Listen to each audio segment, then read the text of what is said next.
அன்பானவர்களுக்கு அன்பு கலந்த வணக்கம். நான் உங்கள் ஜெயலட்சுமி வெங்கடேசன். இன்றைய தகவலில் இன்று ஒரு வயசான 2 பேர் இருக்காங்க. அந்த பாட்டிக்கு உடல்நிலை சரியில்லை. அதனால அந்த தாத்தா என்ன பண்றாரு, கையை பிடிச்சிக்கிட்டு மெதுவா ஆஸ்பத்திரிக்கு கூட்டிட்டு போயிட்டாரு. வறுமை சூழ்ந்த அச்சூழலிலும் மனைவியை விட்டு கொடுக்காமல் மருத்துவமனைக்கு கூட்டிட்டு போறாரு.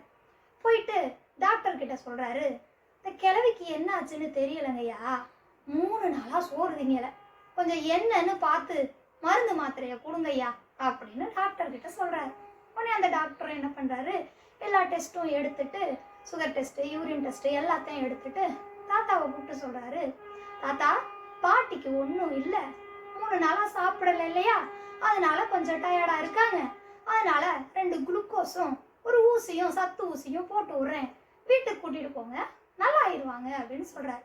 அப்ப அந்த பாட்டி சொல்றாங்க, ஐயா சத்து ஊசியும் குளுக்கோஸும் எனக்கு போட போறீங்களா, அப்பன்னா அத அந்த கிழவனுக்கு ஒன்று போட்டு விடுங்க அப்படின்னு சொல்றாங்க. அந்த டாக்டருக்கு ஒரே ஆச்சரியம், பாட்டியம்மா உங்களுக்கு தானே உடம்பு சரியில்லை, ஏன் தாத்தாவுக்கு ஊசியும் குளுக்கோஸும் போட சொல்றீங்க அப்படின்னு கேட்குறாரு. அதாவது நான் 3 நாளா சோறு திங்கலைங்கிற பயத்துல அந்த கிழவனும் 3 நாளா சோறு திங்கல, அதனால அந்த கிழவனுக்கும் ஒரு ஊசியும் குளுக்கோஸும் போட்டு விடுங்கய்யா அப்படின்னு சொல்ல, இந்த அன்பை பார்த்து அந்த டாக்டர் வியந்து போறாரு.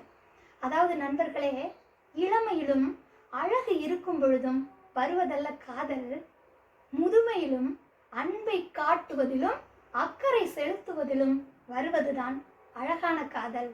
எவ்வயதிலும் நமக்கு உரிமையானவர்களோடு நாம் காதல் செய்து கொண்டே இருப்போம்.